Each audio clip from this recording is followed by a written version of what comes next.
श्रीमाता श्रीमहाराज्ञी श्रीमत्सिंहासनेश्वरी चिदग्निकुण्डसम्भूता देवकार्यसमुद्यता उद्यद्भानुसहस्राभा चतुर्बाहुसमन्विता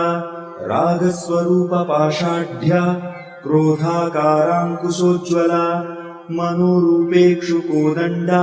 पञ्चतन्मात्रसायका निजारुणप्रभापूरमज्जद्ब्रह्माण्डमण्डला चम्पकाशोकपुन्नागसौगन्धिकलसत्कचा कुरुविन्दमणिश्रेणी कनत्कोटीरमण्डिता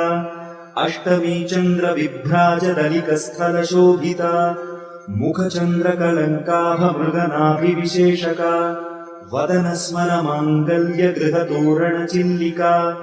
वक्त्रलक्ष्मीपरीवाहचलन्मीनाभलोचना नवचम्पकपुष्पाभनासा दण्ड